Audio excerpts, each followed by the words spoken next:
Hi, witches, what's it be? Good evening.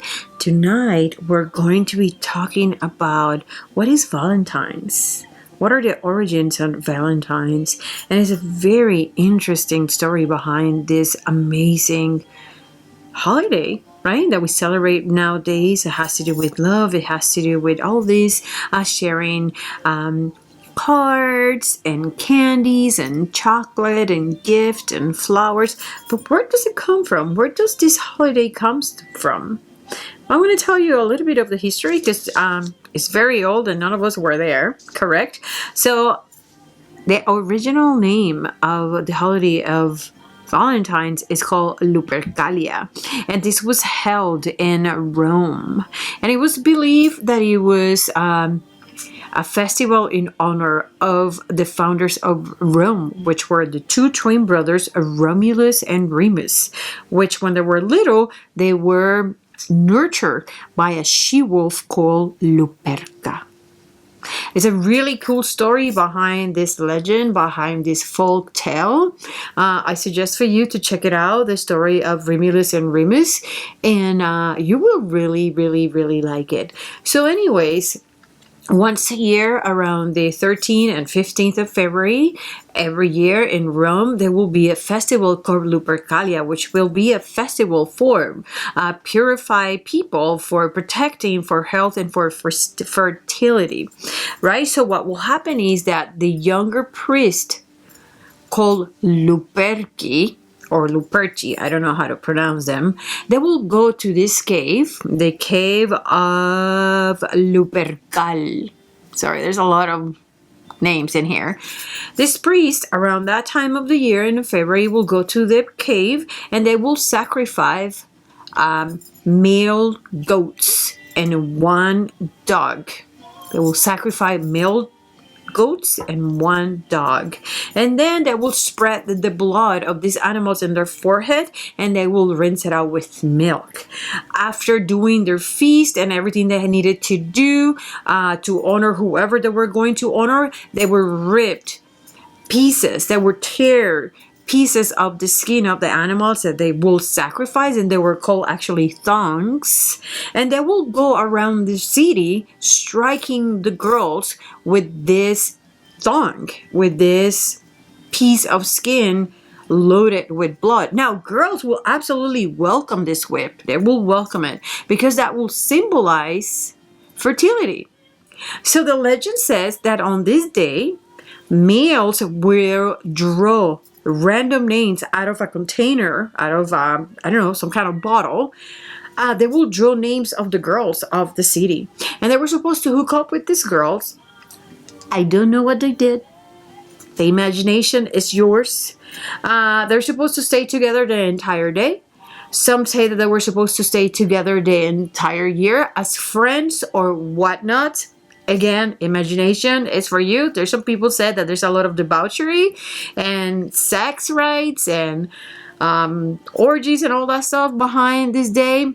If it's true or not, I don't know. Romans were kind of like horn dogs, so maybe not. Again, I was not there. Different people say different things. The thing is that a lot of the times these people will actually end up being married and, you know, having families. Now, what happened was that Pope Gelasius in the late 5th century changed this date. Like let's not say all because that's not fair, but like most pagan holidays, this one was one of those pagan holidays that was then too close to something that happened in the Christian church, so they turn it into a Christian thing, which they really didn't. So who's Valentine, you will think? So back in the day in ancient Rome, right, there was this emperor called Claudius the Cruel, and he was involved in a lot of really bloody campaigns and little bloody wars, so he needed actually soldiers for his wars. So he came to think, this was a very cruel man, Mr. Claudius. He came to think that men did not want to enlist in the military service, or they didn't want to be soldiers because they were too tempted and they were too focused on their women. So he declared marriage to be absolutely banned. He banned marriage. So there was this priest, this Christian priest, that in secrecy will marry young couples into, he will marry them.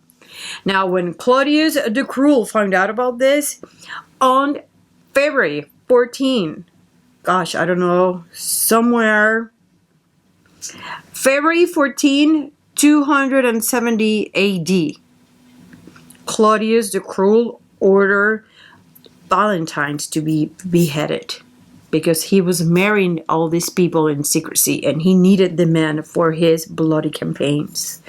So poor Valentine was killed. So obviously, many years later, the Pope Gelasius, or however you want to call him, declared February 14 to be a day to honor this martyr Valentine. Now, there's a lot of different. The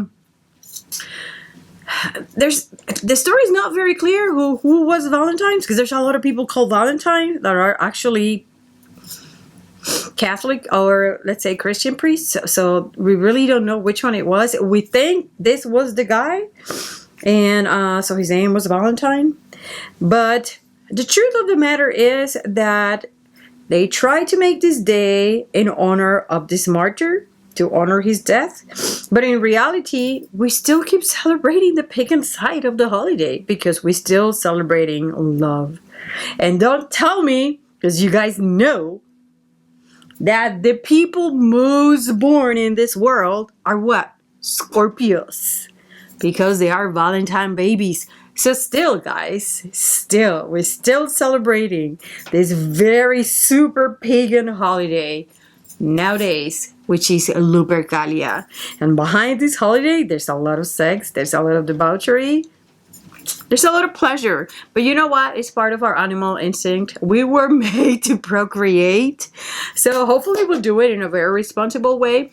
I just want to share with you some of my 20 cents on this topic. It's very interesting, and I'm very excited to be sharing this with you. There's a lot of information on the web, on the wide web. So go ahead, go to Google and Google these days. Google Romulus and Remus. You will really like the story. It's a super cool story. And Google the pagan holiday of Lupercalia, because this is what witches are going to be celebrating. I mean, I feel really bad for poor Valentine, but in reality, this day is pagan. 100% pagan. Pagan. So that's it, witches. Until next time, stay wicked. Bye.